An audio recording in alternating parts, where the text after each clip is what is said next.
அதிமுகவிலிருந்து திரு கல்யாண சுந்தரம் அவர்கள் இணைப்பில் இணைகிறார். வணக்கம் திரு கல்யாண சுந்தரம். உங்கள் கட்சியிலிருந்து அண்ணாவையும் எடுத்திருக்காங்க, எம்ஜிஆரையும் எடுத்திருக்காங்க, நீங்கள் திமுக விமர்சனம் பண்ணுற வார்த்தையும் எடுத்திருக்காங்க. ஸோ இதை ஒரு கடனாக எடுத்துக்கிட்டாங்க நம்ம பார்க்கலாமா? உங்களுடைய பார்வை என்ன? ஆமாங்க, அதாவது புரட்சி தலைவரையும் அண்ணா அவர்களையும் அவங்க எங்களுடைய தலைவர்கள் என்று சொல்லுகிறார்கள். அதாவது இவங்க எல்லாருமே மக்களுக்கான தலைவர்கள். இவங்க அதில் யாருக்கும் மாற்று கருத்து இல்லை, அவங்க எடுத்துக்கலாம். அவர்கள் தொடங்கிய கட்சி, புரட்சி தலைவர் தொடங்கிய கட்சி இன்றைக்கு வலிமையாக செயல்பட்டு தமிழ்நாட்டினுடைய பிரதான எதிர்கட்சியாக செயல்பட்டு கொண்டிருக்கிற வேளையில அந்த கட்சியினுடைய தலைவர்களை இவர்கள் பயன்படுத்திக் கொள்ளுகிறார்கள் என்பதாக மற்றவங்க பேசுறாங்கன்னு சொல்லி விஜய் பேசியிருக்காரு. அப்படி நம்ம யாரும் அப்படி எல்லாம் சொல்லல. அந்த தலைவர்கள் எந்த பாதையை காட்டினார்களோ அந்த பாதையிலே பயணிப்பதற்கு ஒரு கட்சி இருக்கிறது. அந்த கட்சி பயணித்துக் கொண்டிருக்கிறது. வாய்ப்பு இருந்தால் இவர்கள் அந்த கட்சியை வலிமைப்படுத்துகிற வேலையை பார்க்கலாம். அதுதான் நாங்க சொல்றது. களத்துல இல்லாத கட்சியை பத்தி பேச மாட்டோம் அப்படின்றாங்க.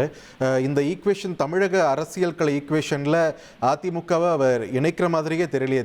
தாவேகா மற்றும் திமுக இடையேதான். நீங்க இப்ப இதெல்லாம் ஒரு கேள்வின்னு கேக்குறீங்க பாருங்க, எனக்கு ஒண்ணுமே புரியல. இவர் யாருங்க முதல்ல இணைக்கிறதுக்கு? ஒரு நாட்டினுடைய பிரதான எதிர்கட்சியை பார்த்து இல்லைன்னு சொன்னார்னா அவருடைய அரசியல் அறிவு அவ்வளவுதான் புரிஞ்சுக்கணும்.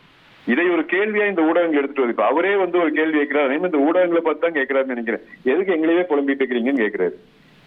அவர் ஒரு பொருட்டாகவே கருதாத இடத்துல ஊடகங்கள் ஏதோ டிஆர்பிக்காக அவர் பின்னாடி போய் இது பண்ணி அவருக்கே தெரியுது அவருக்கு ஒண்ணும் இல்லைன்னா அவரை ஏன் புலம்புகிறீர்கள் கேட்கிற அளவுக்கு ஊடகங்கள் நிலை நினைக்கிறீங்க. இதெல்லாம் ஒரு கேள்வியாங்க. முதல்ல ஒரு பிரதான எதிர்கட்சியை பார்த்து 31 ஆண்டு கால ஆண்ட கட்சியை பார்த்து அரசியல் காலத்துல ஒருத்தர் சொல்றாரேன்னு ஒரு கேள்வி கேட்கலாமா முதல்ல நம்ம? இல்ல, அவருடைய பேச்சுக்கான ரியாக்ஷன் தானே நம்ம கேட்கிறோம் இல்லையா?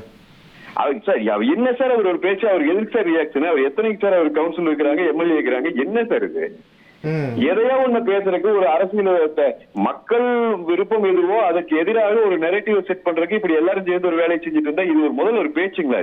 இதை பேசுகிறவருக்கு குறைந்தபட்சம் அரசியல் அறிவு இருப்பதாக ஏற்றுக்கொள்ள முடியுமா? முதல்ல இந்த நம்பர்ஸ் எல்லாம் எங்களுக்கு தான் சாதகமா வரும், நாங்க தான் ஒரு முறையான ஆல்டர்னேட்டிவ் வந்தவர்கள் பேசிக்கொள்ளலாம், வந்ததுன்னா பேசிக்கலாம்.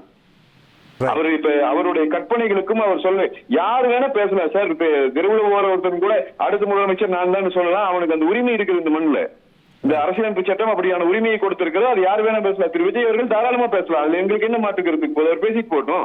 அண்ணா திராவிட முன்னேற்ற கழகம் தன் வலிமையான ஒரு எதிர்கட்சியாக அமர்ந்து இருக்கிற போது என்ன நான் விஜய் அவர்கள் பேசியதே எனக்கு ரொம்ப பிடிச்ச விஷயம். எதுக்கு என்னை பத்தி புலம்பிட்டு இருக்கிறீங்க கேட்கிறாரு. இப்ப நாங்களும் அவர் என்ன பேசினாருன்னு கூட பாக்கல.